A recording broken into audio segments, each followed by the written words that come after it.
ова е прво признание во мојата 3,5 годишна кариера, да речам, во новинарството, кое што имав среќа јас да ја градам во 2 слободни медиуми во Македонија.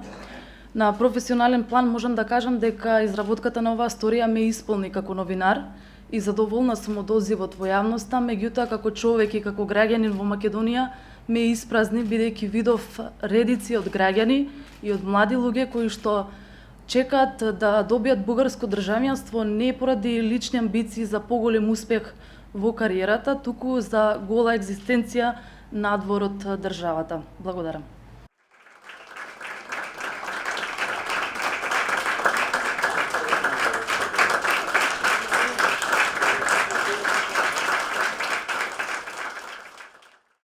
Луѓето знаат дека термоцентралата ги загадува. Голем дел од нив работат во самата термоцентрала. Меѓутоа, самото општество во кое живееме и битката за секој денар ги тера да молчат за фактот дека нивното здравје, нивните блиски ги убива компанијата од која тие заработуваат. Ние поидовме таму со снимателот, немавме договорено ниту една изјава. Решивме на лице место да провериме дали навистина е таква состојбата. Наидовме на луѓе кои што имаат ужасно трагични судбини. Нивните блиски секојдневно умираат. Меѓутоа беа толку исплашени што не сака да зборуваат пред камера за нивната трагедија. Среќа што го најдовме овој човек, Џафер Џафери, кој работи во Осломеј, кој што се охрабри не само да биде свиркачот, кој што нас само ќе ни потшепне за сето на што не чини во неговата компанија, туку човекот реши да застане пред камера и да зборува колку штетни последици има работењето на неговата компанија од која зема плата и живее врз животната средина.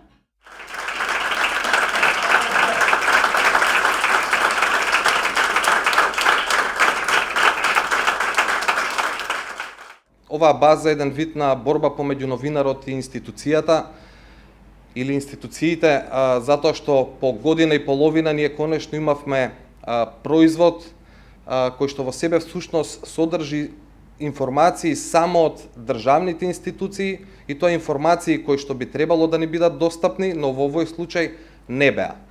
Сепак успеавме да го направиме тоа, да овие информации станат достапни за јавноста, бидејќи самите институции овие информации би требале да ги споделуваат јавно. Би завршил со порака една до колегите, дека никогаш не треба да се откажуваат во потрагата по оние информации што сметаат дека треба да бидат јавни, дека треба да ги имаат, а институциите не им ги даваат.